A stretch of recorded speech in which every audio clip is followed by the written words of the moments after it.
The neon sign outside Gulfline Diner never worked right when it rained. It buzzed like an insect trapped in glass. Gulf, lie, knee, blinking in and out, washing the parking lot in sickly turquoise, then darkness, then turquoise again. The kind of light that made every puddle look deeper than it was. Inside, the diner smelled like burnt coffee and lemon cleaner. The late shift was slow. Too slow. Ethan Cole wiped down the counter for the third time, not because it needed it, but because his hands didn't know what else to do when his mind got loud. He'd just stacked the last of the plates when the bell over the door rang, not the quick, casual ring of a regular stopping in for pie. This ring sounded like a warning. Ethan looked up, and the world, his world, tilted. A woman stood in the doorway, framed by rain and neon. Her hair was pinned back in a way that looked expensive without trying to look expensive. Her posture was steady, like she'd learned how to walk through storms without letting them touch her. She wore a red dress, not a loud red, but a deep wine red that made the whole diner feel suddenly smaller, like the air had been borrowed. She held her coat close, not because she was cold, but because she was bracing. Her eyes found Ethan's across the diner. And Ethan forgot, for half a heartbeat, how to breathe. She took one step inside, then another. The bell stopped swinging, but the sound stayed in Ethan's ears like an echo. Her heels clicked softly on the old tile floor as she crossed toward the counter, water dripping from the hem of her coat. Every booth, every napkin dispenser, every ketchup bottle, everything felt like it had been waiting for her to walk back into this place. Ethan's throat tightened. He didn't move. He couldn't. The woman stopped at the counter, at the exact spot where years ago someone else used to sit with her shoulders hunched like she was trying to disappear into her own skin. Now she wasn't trying to disappear. Now she looked like someone who could buy the whole building and never blink. Her lips parted. Her voice came out low, steady, and wrecking. "I kept my promise," she said. "Ethan, I got rich." The words hit him like a slap that didn't leave a mark, but left something worse: memory. Ethan's hands curled around the edge of the counter until his knuckles went pale. His voice came out rough, almost a whisper. "Then why does it feel like you came back? To break me again?" For a moment, the only sound was rain tapping the windows and the neon sign buzzing itself into madness. Her eyes filled, but she didn't let the tears fall. She swallowed like she had to force her heart back down into her chest. "Because you're the only place I ever felt safe," she said. Ethan stared at her, fighting something that wanted to rise. Hope, anger, hunger, grief. He didn't know which one would win. And that's when the diner door opened again. Two men in dark suits stepped in, scanning the room like they were trained to find threats in places as harmless as coffee shops. Behind them, in the parking lot, Ethan saw the black outline of an SUV idling under the neon. The woman in the red dress didn't turn around. She just kept looking at Ethan like he was the one thing that mattered. Outside, thunder rolled. Inside, Ethan's life split into two timelines: before she left, and the moment she came back. And to understand why her red dress looked like a wound in the rain, you had to go back. To 3 years earlier. To the winter Ethan thought his heart had already learned how to stop hoping. To the night a girl walked into Gulfline Diner with nothing but a handful of coins. And a kind of hunger that wasn't just for food. 3 years earlier, Gulfline Diner was the kind of place people stopped because they didn't have better options. It sat off a lonely stretch of highway outside Charleston, South Carolina, where the marshland flattened into dark water and the wind always smelled like salt and rust. Truckers liked it because the coffee was strong and the parking lot was wide enough for a rig. Families liked it because it was cheap. Lonely people liked it because nobody asked questions. Ethan Cole worked the griddle and the fryer, the soup pot and the coffee urn. He wasn't the owner, he wasn't the manager. But in the quiet hours, when the diner was half asleep, it sometimes felt like the place belonged to him. Because the diner was the one thing he had left that didn't leave. He was 42, broad-shouldered, with the kind of forearms you got from carrying boxes and lifting cast-iron pans for 20 years. His hair had gone a little gray at the temples, but it wasn't the gray that made someone look wise. It was the gray that came from responsibility. His wedding ring was gone, not lost, removed. He kept it in a small box in the nightstand next to his bed, like it was a piece of evidence from a crime he didn't understand. Ethan lived in a small apartment 15 minutes away, close enough to Gulf Line that he could be there if someone called in sick, but far enough that he could pretend he had a life outside of it. His life, though, was mostly one person, Lily Cole, his 17-year-old daughter. She was bright in a way that made Ethan both proud and terrified. Proud because she could outthink most adults in a room. Terrified because he worried she'd outgrow him and leave, the way her mother did. Lily lived with her mom most weekdays. Ethan got her every other weekend and Wednesday nights when schedules didn't fall apart. He made sure her gas tank was full. He made sure she had money for lunch, for school trips, for anything she needed. He made sure of everything practical. But he didn't know how to make sure of the things that didn't fit in an envelope. He didn't know how to ask his daughter if she was happy without sounding like he was checking a box. He didn't know how to say, "I miss you," without feeling like it would make him weak. And weak was a luxury Ethan Cole couldn't afford. His ex-wife, Dana, reminded him of that every chance she got. Dana had remarried a man who owned a boat. A man who wore clean shirts and always smelled like expensive cologne. When Ethan met them for Lily's school events, Dana smiled too brightly and spoke too loudly, like she needed witnesses. "You look tired, Ethan," she'd say, eyes scanning his grease-stained hands. "Still playing hero at that diner?" Ethan would nod, because anything else would start a fight, and fights cost energy. Energy was for Lily, not for pride. So Ethan kept his world small. Work, home, Lily, a few regulars, a few quiet jokes with Marisol, the diner's manager, a woman in her 50s who could read people the way some folks read weather. Marisol used to tell Ethan, "You act like feeding people is penance." Ethan would shrug, "It's just food." Marisol would narrow her eyes. "No, honey, food is mercy." Ethan didn't respond to that. He didn't trust mercy, because mercy implied someone might give it to you. And Ethan had learned, the hard way, not to wait around for gifts. Then came the winter night when the diner door opened, and a girl walked in carrying nothing but cold. She looked about 25, maybe younger if you ignored the exhaustion.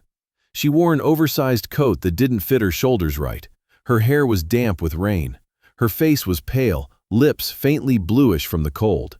She hesitated just inside the doorway, like she was deciding whether she deserved to come in. Ethan noticed because he noticed everything. You worked nights long enough, you learned to spot trouble before it reached your counter. People who wanted to rob you. People who wanted to fight. People who wanted to cry. This girl didn't look like she wanted to hurt anyone. She looked like she was barely holding herself together. She slid into a booth near the window, the one farthest from the other customers, the one people chose when they wanted to be left alone. She sat with her shoulders hunched, hands tucked between her knees, staring at the menu without really seeing it. Marisol raised an eyebrow at Ethan as she passed him. Ethan pretended not to notice, but his eyes kept drifting back to the girl. The diner was warm. She didn't take off her coat. That meant she didn't trust warmth, or she didn't want to get comfortable enough to stay. Marisol approached the booth with a coffee pot in hand. The girl flinched when Marisol spoke. "Sweetie, you want coffee?" The girl's voice was quiet. "How much is it?" Marisol paused. $2.50? The girl nodded slowly, then shook her head, like she'd done the math and didn't like the answer. "Just water." Marisol poured water and set it down, then waited. "You ready to order?" The girl stared at the menu, fingers trembling slightly. "Soup of the day," she said. Marisol's mouth softened. "All right." When Marisol walked back to the counter, she leaned toward Ethan. "That one's hungry," she murmured. Ethan kept his eyes on the grill. "We serve food. People eat." Marisol's stare burned into him. "Not like that." Ethan didn't answer, but 5 minutes later, he ladled extra chicken soup into a bowl. He warmed a slice of cornbread in the oven until it smelled like home.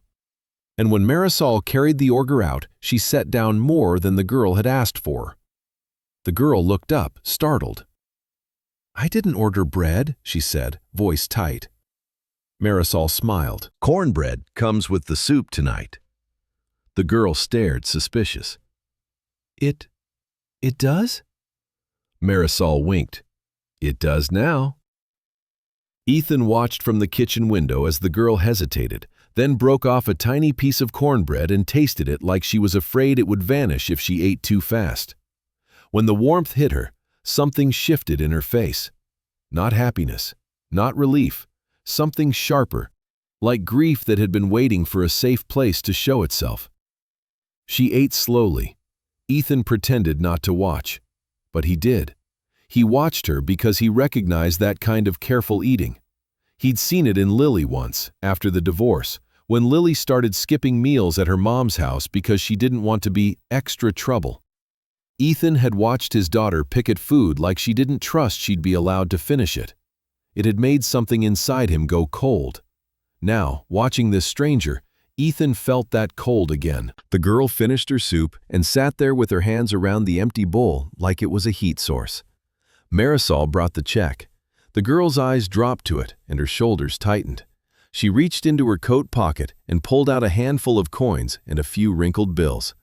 She lined them up on the table with the precision of someone counting out survival. Marisol didn't move, didn't speak, just waited. The girl's cheeks flushed. She whispered, "I'm short." Marisol leaned closer. "How short?"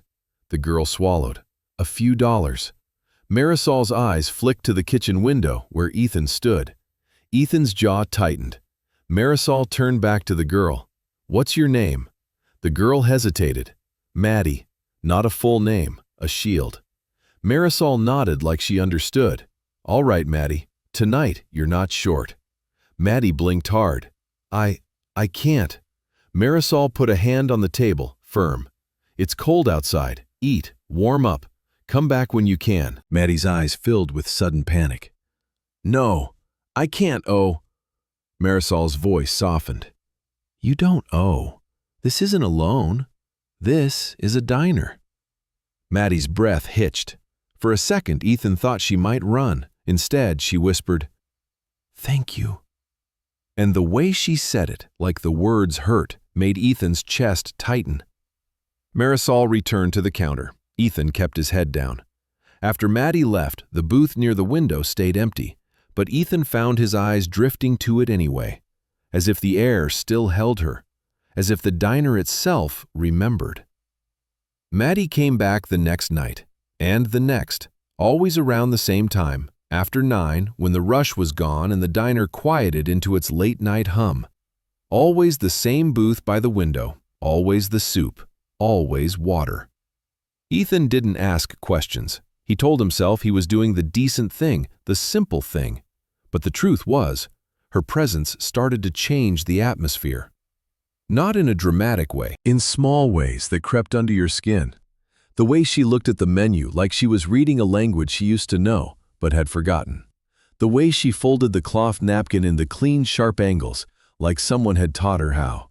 The way she never used the ketchup bottle, never touched the sugar packets, like she didn't want to take anything she hadn't earned. One night, Ethan noticed something else. Maddie's hands. Her nails were clean, trimmed, not chewed. No chipped polish. No grime under them. Not what you expected from someone who looked like she'd been sleeping outside. When Marisol went to refill her water, Maddie spoke quietly. "Can I ask you something?" Marisol leaned in. "Sure." Maddie glanced toward the kitchen window. "The cook, does he always work nights?" Marisol's eyes flicked toward Ethan again, amused. "Ethan? Yeah, he's ours. Why?" Maddie's throat bobbed. "Just wondering." Marisol grinned. "He's grumpy, don't mind him." Maddie's lips twitched, almost a smile. "He doesn't seem grumpy." Marisol laughed softly. "That's because he's watching you from the window like you're a ghost." Maddie's cheeks colored. She looked down at her hands. "I didn't mean to." Marisol cut her off gently. "You didn't do anything. Eat your soup." After Marisol walked away, Ethan turned his back to the window and pretended he hadn't heard. But the next night, When Maddie came in with rain in her hair and her shoulders shaking from cold, Ethan made the soup a little thicker, added more chicken, more carrots, more warmth. Marisol brought it out. Maddie stared at the bowl, then up at Marisol. "This is more than usual." Marisol smiled. "Soup pot's generous tonight." Maddie looked toward the kitchen window. Ethan wasn't there. He'd moved away on purpose. Still, Maddie's eyes lingered as if she could feel him. She ate slowly again, but this time, she closed her eyes on the first spoonful like she was letting herself believe something. That she'd survive, that someone might care, that the world might not be entirely cruel. Ethan told himself he was just feeding a hungry person, but some nights, after the diner closed and he scrubbed down the grill, he caught himself thinking about her as he drove home. He caught himself wondering where she went after she left, who she had, if she had anyone. One night, Lily came by unexpectedly. She walked into the diner with her backpack slung over one shoulder, hair damp from the mist, cheeks pink from cold. She gave Ethan a quick hug that was more of a bump, like she wanted contact but didn't want to admit it. "I was in the area," Lily said, sliding onto a stool. Ethan lifted, poured her a soda without asking. "You hungry?" Lily smirked. "Always." Ethan made her grilled cheese the way she liked, extra crispy, cut diagonally. As he worked, his eyes flicked toward the window booth. Maddie wasn't there yet. Lily noticed. "You're staring at that booth like it owes you money," Lily teased. Ethan kept his voice neutral. "Just expecting a customer." Lily leaned forward, curious. "What customer?" Ethan shrugged. "Nobody." Lily's eyes narrowed. "That's a lie."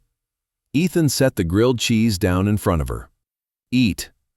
Lily took a bite, then watched him like she was watching a movie with subtitles he didn't know were showing. "Dad, you can talk to me." Ethan's throat tightened. He wanted to tell her so many things. That he worried she'd leave him. That he missed her every day she wasn't around. That he didn't know how to be both mother and father and still be a person. But instead he said, "School okay?" Lily rolled her eyes with a softness that meant she wasn't truly annoyed. "School's fine." A few minutes later, the bell over the door rang. Maddie walked in. Her coat was damp. Her cheeks were flushed. Her eyes immediately scanned for the window booth. She froze when she saw Lily at the counter. Ethan felt it like a drop in temperature. Maddie hesitated, then walked toward the booth anyway, moving like she didn't want to intrude on the father-daughter moment she could sense. Lily watched her, brow furrowed. "Who's that?" Ethan kept his focus on wiping a plate. "Just a customer." Lily's voice lowered, surprised. "She looks scared." Ethan's jaw tightened.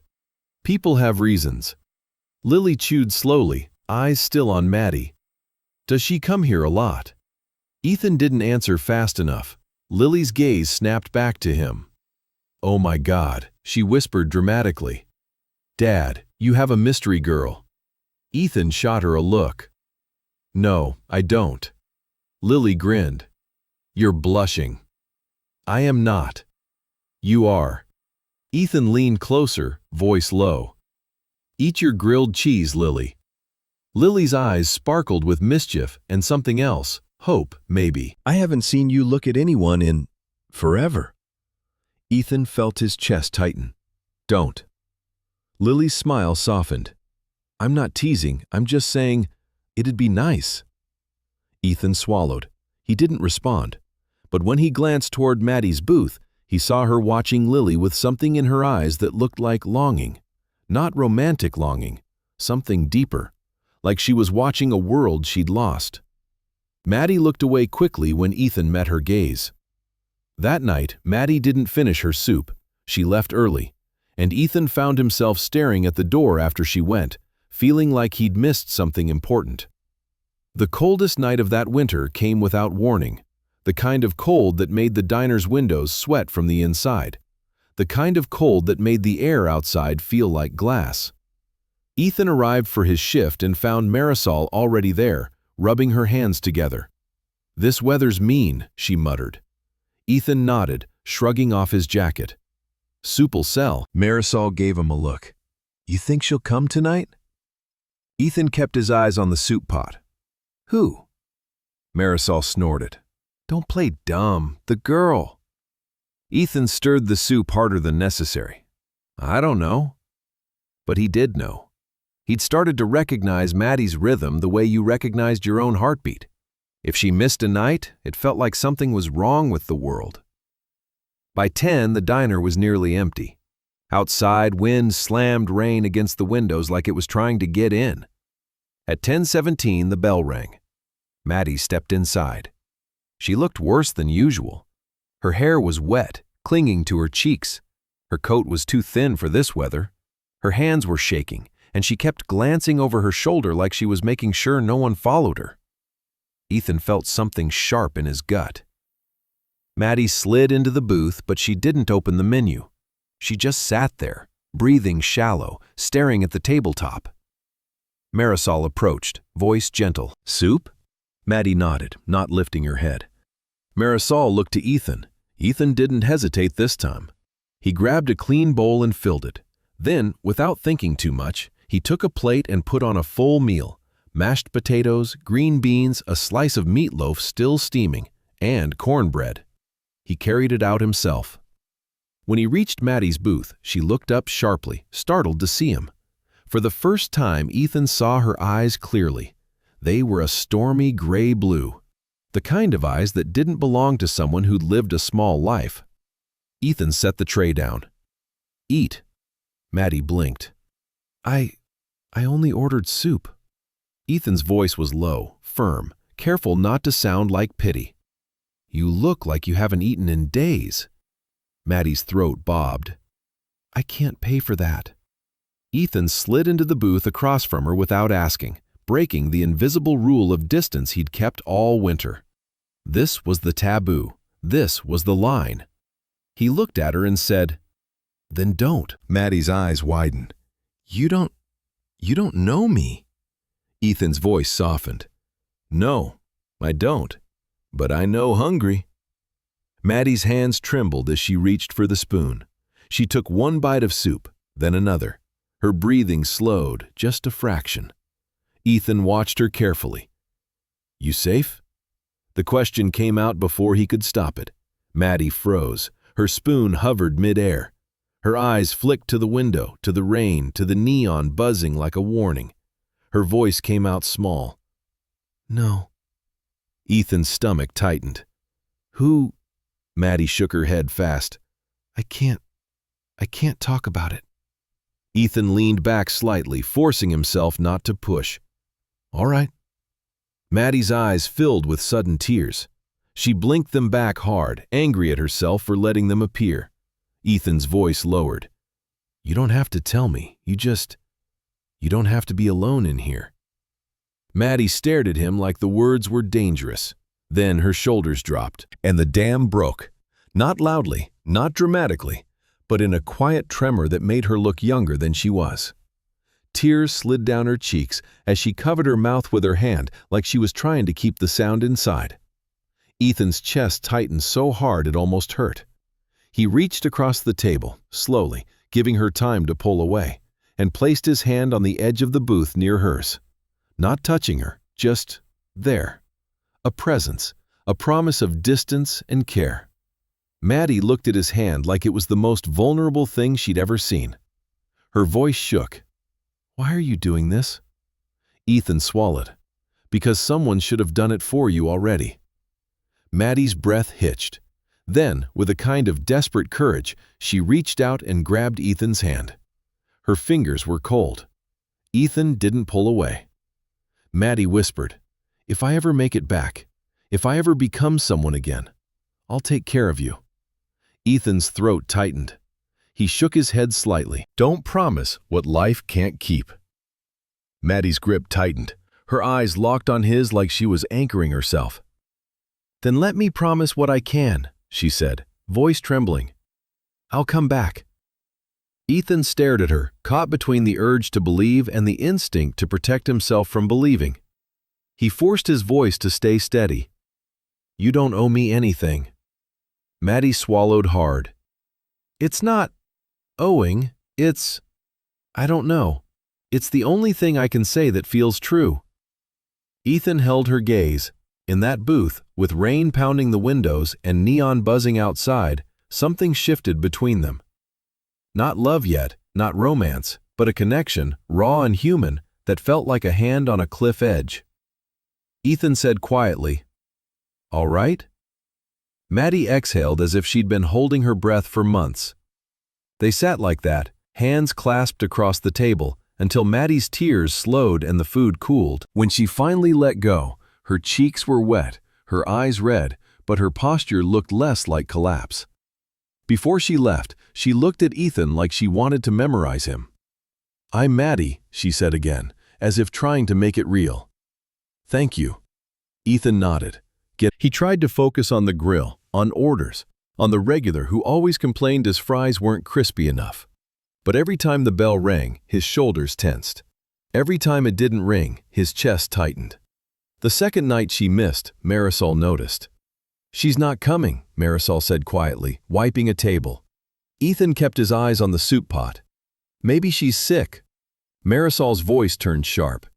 "Or maybe she's in trouble." Ethan's jaw clenched.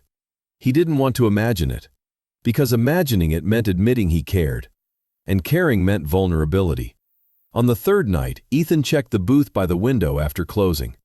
A napkin sat under the salt shaker, folded into a small square. Too neat to be accidental. Ethan picked it up carefully. Inside the fold, something glittered faintly. A silver cufflink. Not cheap. Not the kind of thing you'd find on the floor of a diner. Ethan's stomach tightened. Marisol leaned over his shoulder. "Well, that's interesting." Ethan turned the cufflink in his fingers. It was engraved with a small crest, 2 letters intertwined, H and W. Marisol's eyes narrowed. "That doesn't look like it belongs to someone living on the street." Ethan's mind raced. Maddie's clean nails, her careful napkin folding, her stormy eyes. The way she'd looked out the window like she was waiting for someone to drag her back. Ethan's voice came out low. "You think she was lying?" Marisol shook her head slowly. "No, I think she was running." Ethan's chest tightened. "From what?" Marisol sighed. "Honey, from a lot of things." That night, Ethan drove toward the shelters he knew in Charleston. He didn't tell himself it was about Maddie. He told himself it was about decency. But his hands gripped the steering wheel too tight to pretend.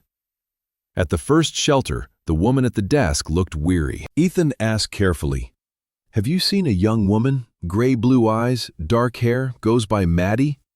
The woman's expression tightened. "We can't give out information." Ethan swallowed. "I'm not trying to, I want to know she's safe." The woman studied him, then she softened slightly.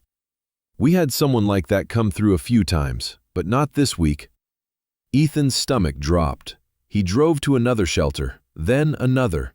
No one had seen her. The rain returned the next night, light at first, then heavy. The neon sign buzzed. The booth stayed empty. Ethan tried to distract himself by focusing on Lily. He picked her up on Wednesday as planned. They ate takeout in his apartment while she complained about a teacher who hated joy. Ethan laughed in the right places. He nodded, he listened, but Lily watched him closely. "You're distracted," she said after a while. Ethan forced a smile. "Work's been busy." Lily didn't buy it. "Since when do you lie?" Ethan's chest tightened. Lily set down her fork. "Is it about that girl from the diner?" Ethan froze. Lily continued, voice gentler than her usual sarcasm. "I saw her a couple times. She looked like she needed help." Ethan swallowed. "She hasn't been back." Lily's brow furrowed. "Did something happen?" Ethan stared at the table, jaw tight. "I don't know." Lily leaned in slightly, quiet. "Dad, you always feed everyone. You always fix things you can touch, but you can't fix what you refuse to name." Ethan's throat tightened. Lily's eyes softened. "You care about her." It wasn't a question. Ethan exhaled slowly. I care that she's safe. Lily nodded, like she understood the compromise in his words. Then keep caring. Ethan looked up. Lily's voice turned firmer. Don't pretend you're made of stone. You're not. I would know. Ethan felt emotion rise like a wave he didn't have the strength to hold back. He swallowed hard. I don't want to scare her away. Lily's lips pressed together. You can't scare away someone who already ran. That sentence hit Ethan like a punch, because it was true, and because it meant Ethan had no control. 2 days later, Dana called Ethan and complained about Lily's college applications. You're not helping enough, Dana snapped. You're too busy playing saint at that diner. Ethan's jaw tightened. I send money, I show up. What else? Dana cut him off. Showing up isn't just being physically present, Ethan. It's being emotionally awake. Ethan went still. Dana's voice turned crueler. But you don't do that. Not for Lily, not for anyone. You just feed people, like that's your way of avoiding real intimacy. Ethan's hands curled into fists. He wanted to argue, but part of him hated how close she was to the truth. After the call, Ethan drove to Gulfline early. He walked into the diner and went straight to the office in back where the security camera monitor sat. Marisol raised an eyebrow. You finally gonna admit you're worried? Ethan didn't answer. He clicked through footage from the night Maddie had last been there. The grainy video showed Maddie standing in the doorway, glancing behind her. Showed her slipping into the booth. Showed Ethan bringing her food. Showed her leaving. And then, after she left, the camera caught something else. A black vehicle in the parking lot. Large. SUV. It stayed for a moment, then pulled away. Ethan's stomach went cold. Marisol leaned closer, face hardening. That's not a local. Ethan's voice came out strained. Someone was watching her. Marisol's eyes narrowed. Or waiting. Ethan stared at the screen until his eyes burned. He couldn't find the license plate. The rain had blurred it. Of course it had, because storms always made things hard to see. That night, Ethan sat in Maddie's booth after closing. He stared out the window at the wet parking lot, at the buzzing neon, at the empty space where the SUV had been. He held the cufflink in his palm until the metal warmed. And then, he did something he hadn't done in years. He prayed. Not a formal prayer, just a raw whisper into the quiet diner. Please let her be alive. The next morning, Ethan arrived at the diner to find something on the counter. A letter. No stamp, no envelope, just a folded piece of paper. Marisol looked at it like it was a snake. That wasn't there when I closed. Ethan's hands trembled slightly as he unfolded it. The handwriting was neat, controlled, like someone forcing calm onto paper. Ethan, I'm sorry. I can't come back. Not yet. Thank you for the soup. Thank you for not asking questions I couldn't answer.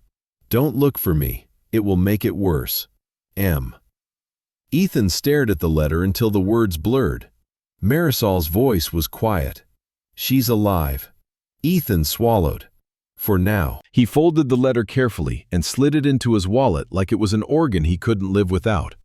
Then he stood there behind the counter, gripping the edge so hard his knuckles hurt, and realized something that scared him more than any of it. Maddie had asked him not to look for her. And Ethan, who spent his whole life chasing what he could fix, had to learn how to let go.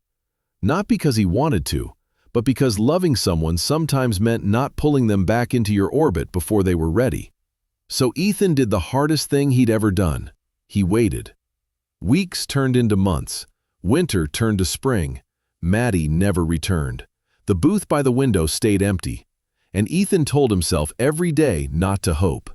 But hope has a way of slipping through cracks, especially when it remembers the warmth of soup and cornbread on the coldest night of the year. 3 years later, Gulfline Diner changed. Not completely. The tile was still old. The booths still squeaked. The coffee still burned if you didn't watch it. But Ethan had slowly, quietly repaired what he could. New vinyl on the cracked booth seats, a fresh coat of paint, a new neon transformer, though the sign still buzzed when it rained, like it enjoyed being stubborn. Lily had graduated high school. She'd gotten into college in state, partly for money, partly because she wasn't ready to go too far from her dad. Ethan didn't say it out loud, but he felt grateful every day for that invisible tether. Dana still criticized him, but Ethan had learned to let her words roll off his back like rain. Because Ethan had done something else in those 3 years. He'd started to show up, not just with money and grilled cheese, but emotionally. He learned how to ask Lily about her fears, not just her grades. He learned how to apologize when he shut down. He learned how to say, "I'm proud of you," and mean it without adding a lecture. He learned that love was more than survival. It was presence. Still, there was one corner of his heart that remained frozen. A booth by the window, a letter in his wallet, soft at the folds, a cufflink with letters intertwined, and a promise that haunted him on rainy nights. On one particular night in early fall, rain returned. The kind of rain that made the world smell like wet asphalt and salt water. The neon sign buzzed. The diner was quiet. Marisol was counting the register. Ethan was wiping down the counter when headlights swept across the windows. Not one car, several. He glanced up. Black SUVs rolled into the lot like a funeral procession. Ethan's stomach tightened. The diner door opened.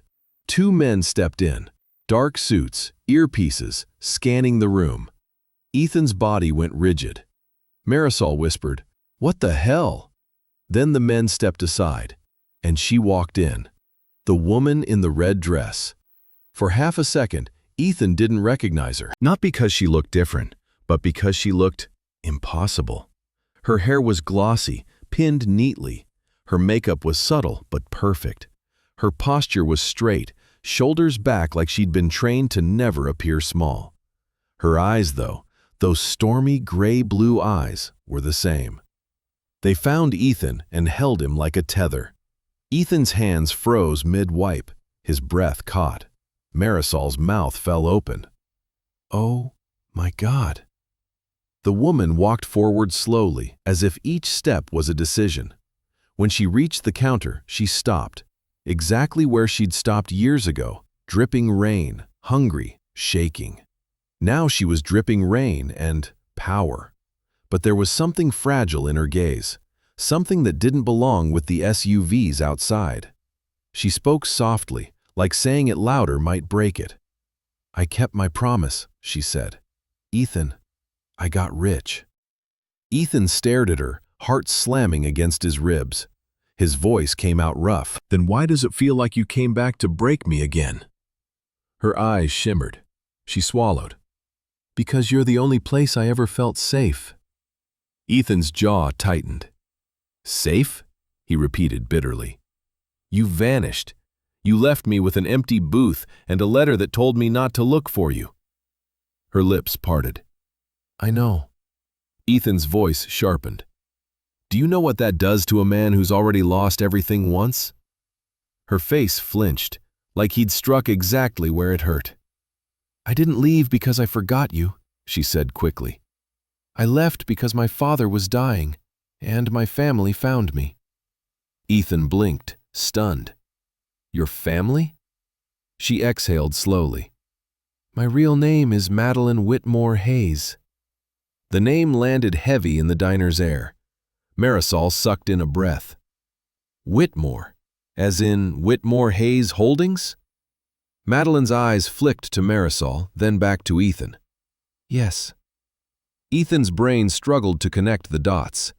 Whitmore Hayes was a name you saw on building plaques, on hospital wings, on scholarship funds. Not the name of a girl who counted coins for soup. Ethan's voice was low, disbelieving. You're telling me you're one of those people?" Madeline's expression tightened with pain. "I'm telling you I was born into that world, and I ran from it." Ethan's chest heaved. "Why? People would kill for that kind of life." Madeline's laugh was bitter, soft. "People would kill for what they think it is. They don't see what it costs." Ethan stared, anger and confusion twisting together. "So you were lying to me?" Madeline shook her head. "No." Her voice sharpened slightly, like she needed him to understand. I wasn't lying about being hungry. I wasn't lying about being cold. I wasn't lying about not having a home. She swallowed hard. I was lying about why. Ethan's hands curled on the counter. Why, Maddie? Madeline's eyes lowered. When she spoke, her voice was quieter, more vulnerable.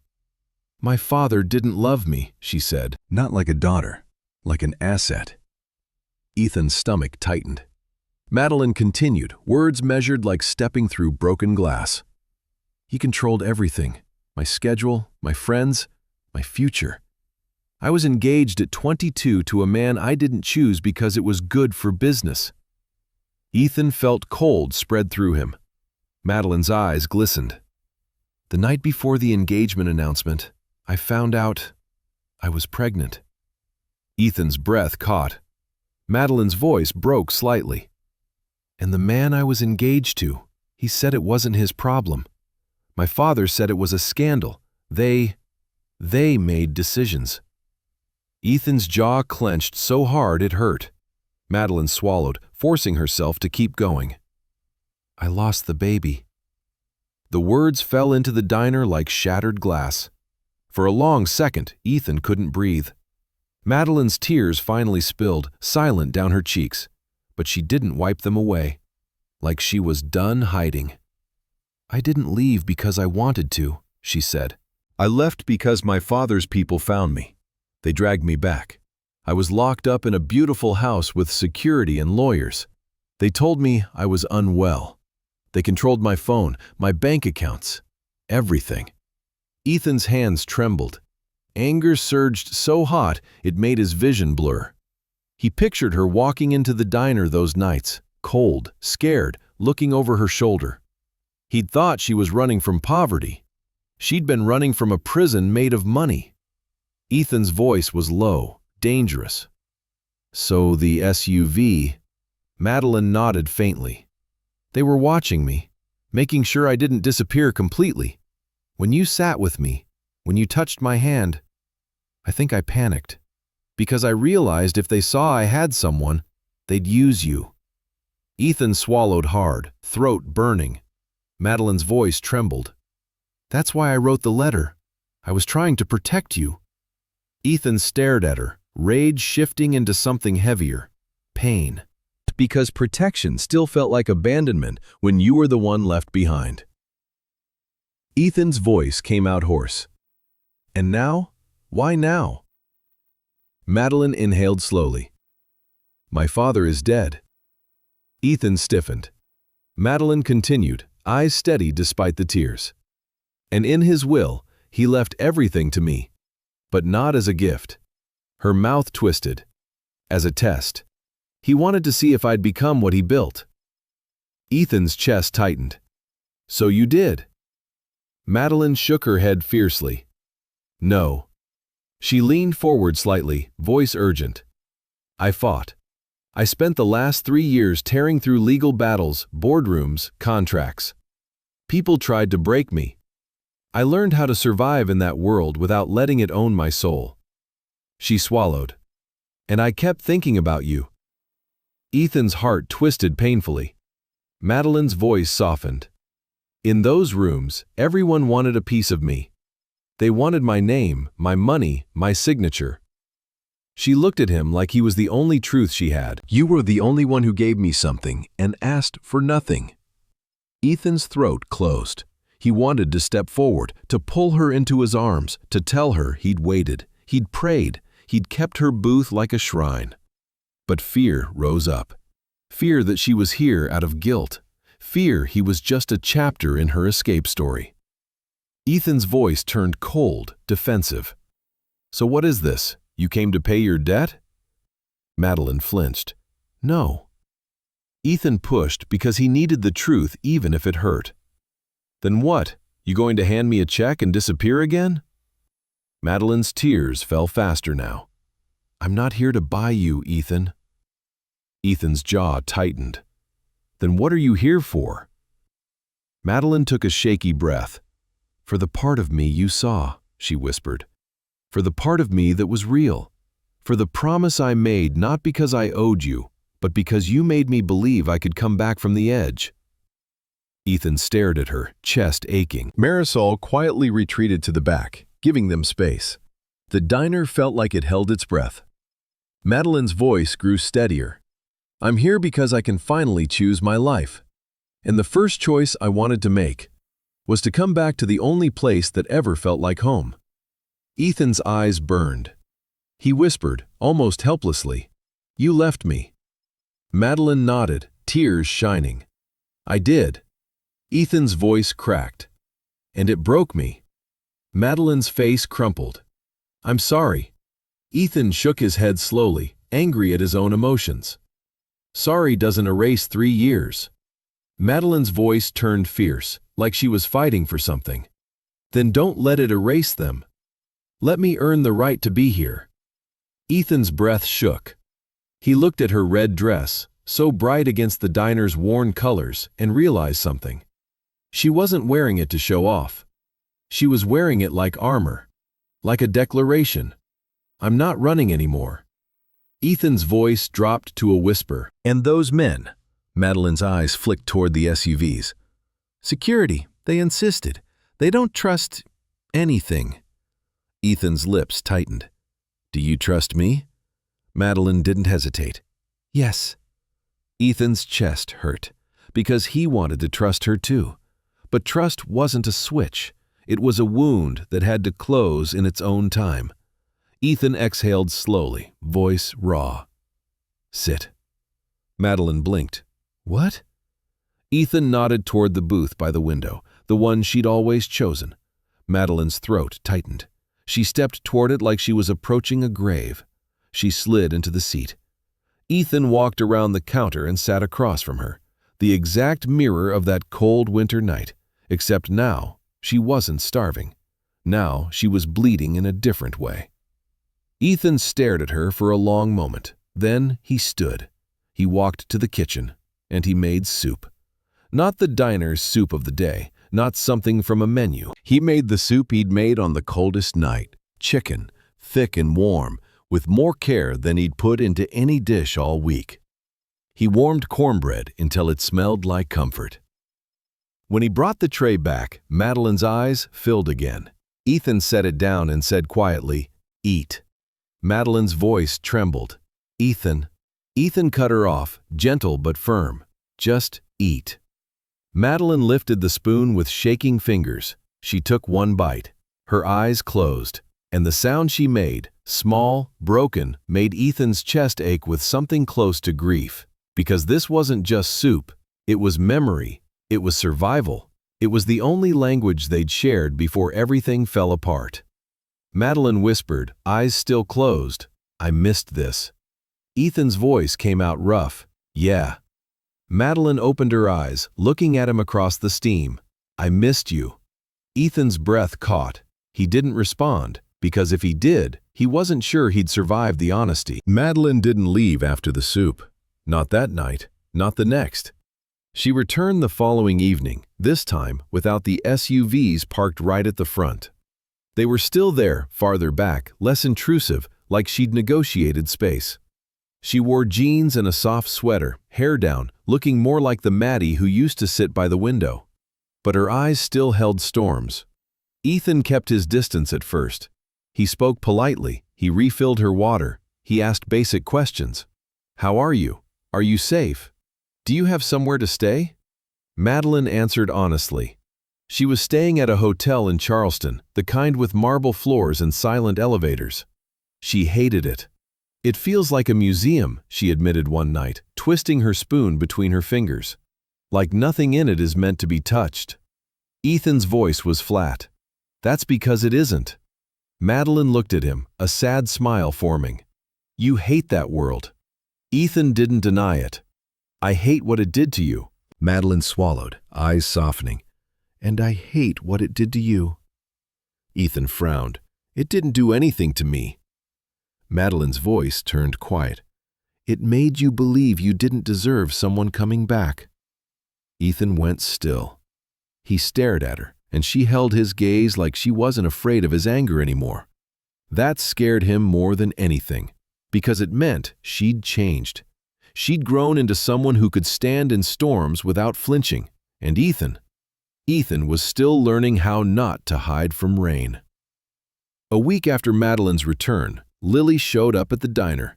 Ethan hadn't told her Madeline was back. He'd been avoiding it the way you avoided touching a bruise. But Lily was smart. She noticed the way Ethan's shoulders looked less heavy, the way he hummed under his breath while cooking, the way he cleaned the window booth like it mattered again. Lily walked in on a rainy evening, hair damp, eyes scanning the diner. She saw Madeline in the booth by the window, and she stopped. Madeline looked up, sensing something. Her posture shifted, subtle, bracing, like she knew this was important. Ethan's stomach tightened. Lily. Lily held up a hand, eyes still on Madeline. So she's real. Ethan's throat tightened. Yeah. Lily walked toward the booth slowly. Madeline stood up immediately, respectful. Lily studied her with the sharpness of a daughter protecting her father. "You're Maddie," Lily said. Madeline nodded, voice gentle. "Yes." Lily's eyes narrowed slightly. "You left." Madeline swallowed. "I did." Lily's voice was blunt, and he got quiet again. Ethan flinched. Madeline's face crumpled. "I'm sorry." Lily's expression didn't soften yet. "Are you here to fix him, or to keep him?" Madeline's eyes filled, but her voice stayed steady. "I'm not here to fix him." Lily's brows knit. "Then why are you here?" Madeline took a breath. "I'm here to learn how to stay." Lily stared at her. Then, slowly, her shoulders eased, just a fraction. She glanced at Ethan, and something passed between them, a silent agreement that this mattered. Lily slid into the booth beside Madeline without asking. Ethan's breath caught. This was new. Lily didn't let people in easily, not since the divorce. Lily looked at Madeline, voice quieter. "My dad, he acts like he's fine, but he's always feeding people like it's the only way he knows how to love." Madeline's eyes softened. "I know." Lily's voice sharpened again, like a warning. "So don't take that and leave again." Madeline nodded, tears slipping free. "I won't." Ethan stood behind the counter, watching them, heart aching. Because for the first time in a long time, he saw the possibility of a life that wasn't just survival. Days passed, then weeks. The diner became Madeline's anchor. She didn't arrive in red dresses anymore. She arrived in normal clothes, sometimes with a book, sometimes with paperwork. She spread out in the booth like she was trying to merge worlds. The boardroom and the diner booth. Power and humility. Ethan learned small things about her. She loved old black and white movies. She hated champagne. She had a scar on her side from a surgery she didn't talk about. Sometimes, in the late hours after closing, Ethan would sit with her and listen as she spoke about her legal battles in words that didn't sound like someone bragging, but like someone remembering war. "They tried to declare me incompetent," she said one night, voice hollow, "because it was easier to control me that way." Ethan's jaw clenched. "And you fought?" Madeline nodded, eyes tired. "I had to. If I didn't, I would disappear again. And I couldn't." She swallowed. "I couldn't let the last real thing I had become a memory." Ethan's throat tightened. He wanted to tell her she wasn't the last real thing. Lily was real. Marisol was real. His own heart was real, even if it had been numb. But Madeline, had become a symbol of something else, proof that kindness could echo. One evening, Madeline approached Ethan with a folder. He was in the kitchen, wiping his hands on a towel. Madeline held the folder out, expression cautious. "I want to do something." Ethan's chest tightened automatically. "If it's a check, no." Madeline flinched slightly, then nodded. "Okay." Ethan's voice softened a fraction. "Maddie, I don't want your money." Madeline's eyes shimmered. "I know." She opened the folder and slid out a paper. "It's not for you," she said. "Not like that." Ethan frowned, taking the paper. "What is this?" Madeline spoke carefully. "A proposal, a grant, technically. For the diner." Ethan's eyes narrowed. "Why?" Madeline's voice turned steady. Because you feed people who can't pay. I saw you do it when I was here before. I've seen you do it since I came back. Ethan's jaw tightened.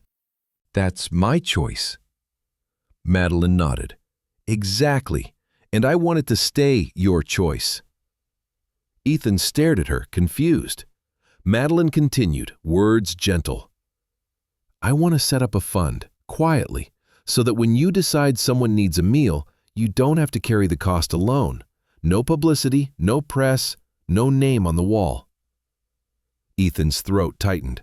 Madeline's eyes held his. I'm not trying to buy you, Ethan. I'm trying to give back without taking your dignity away. Ethan stared at the paper. His hands trembled slightly, because he felt the old fear rise, fear of being indebted, fear of being owned. But Madeline's proposal wasn't ownership. It was partnership. It was respect. Ethan's voice came out rough. Why are you like this? Madeline's laugh was quiet, sad. Because you were like this first. Ethan swallowed. He set the paper down carefully. If we do it, it's anonymous. Madeline nodded. Yes. Ethan looked at her, something shifting inside him. Maybe trust didn't come all at once. Maybe it came in small agreements like this, small proofs, small stays. Later that night, after closing, the rain started again. The neon sign buzzed. Ethan and Madeline sat in the window booth, the diner dark except for the soft glow of a single overhead lamp. Madeline stared out at the parking lot, watching puddles ripple under the rain. Ethan watched her hands. They weren't shaking tonight. He spoke quietly. Do you ever regret coming back? Madeline turned to him, eyes steady. No. Ethan's voice tightened. Even if it hurts? Madeline's lips pressed together. Especially because it hurts. Ethan exhaled slowly, feeling his chest ache. I don't know how to do this. Madeline blinked.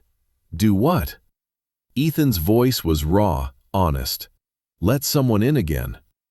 Madeline's gaze softened. Then don't do it all at once. Ethan swallowed. What if I can't forgive you? Madeline's voice was gentle. Then don't. Ethan frowned, startled. Madeline continued, leaning in slightly. Forgiveness isn't a transaction. It's not something you owe me because I explained myself. It's something you choose when you're ready. Ethan stared at her, heart hammering. Madeline's eyes shimmered. All I'm asking is, let me be here while you decide. Ethan's throat tightened. Outside, thunder rolled. Inside, Ethan felt something in him, something old and tired, start to unclench. He whispered, Next time you leave, don't. Say it to my face. Madeline's breath caught. She nodded slowly, tears forming. Okay. Ethan's voice shook. And don't make me do this alone. Madeline reached across the table, fingers trembling slightly, and took his hand. Her touch was warm, real. I won't, she whispered. Ethan stared at their hands, his scarred, work-worn fingers wrapped around hers, elegant and strong. A strange kind of peace settled over him. Not the peace of everything being perfect, the peace of knowing he wasn't alone in the mess anymore. Weeks later, on a night with no rain, Lily came into the diner after a study session. She slid into the booth with them like it was normal. Ethan watched his daughter laugh at something Madeline said, and his chest tightened with a different kind of ache, gratitude. Marisol, wiping down tables, glanced at Ethan and shook her head with a knowing smile, like she'd been waiting for this story to catch up to itself. Ethan looked at Madeline across the booth. She wasn't wearing a red dress tonight. She was wearing a simple sweater. But in Ethan's mind, the red dress would always mean one thing. The moment she stopped running. The moment she came back and chose to stay. And Ethan realized something quietly, almost fearfully. He could choose too. He could choose to stop living like love was something that always left. He could choose to believe that sometimes people returned not to break you, but to build something new on the ruins. That night, after Lily left and the diner emptied, Ethan walked Madeline to the door. The air outside was cool, the sky clear. Madeline paused on the threshold, looking at the neon sign glowing steady for once, not buzzing. She smiled softly. "It's quiet." Ethan nodded. "Yeah." Madeline looked at him, eyes shining. "Ethan, I'm not asking for forever, not yet." Ethan's throat tightened. "What are you asking for?" Madeline's voice was a whisper. "For tonight, and tomorrow, and the next day, for a chance to prove I can stay." Ethan stared at her, heart pounding, then nodded once. "All right," he said. Madeline exhaled shakily, like she'd been holding her breath for 3 years. Ethan opened the door wider. "Come back tomorrow," he said. Madeline smiled, tears catching the light. "I will." She stepped out into the night. Ethan watched her walk to her car. Not an SUV this time, just a normal sedan she'd chosen herself. Before she got in, she looked back. Their eyes met. Ethan lifted his hand slightly. Not a wave, a promise. Madeline's smile deepened, and she drove away, slowly, like she didn't want to break the moment by rushing. Ethan stood in the doorway, breathing in the night air, feeling the quiet settle around him. For the first time in years, the quiet didn't feel like loneliness. It felt like space. Space for something good. Space for healing. Space for love that didn't have to be loud to be real. And if this story touches a place in you, the place that remembers being hungry for warmth, for safety, for someone to come back, then maybe you already know what Ethan learned under that buzzing neon sign. Sometimes a bowl of soup is never just soup. Sometimes it's the first proof that you matter. And sometimes the bravest thing a person can do isn't leaving to survive. It's returning to stay.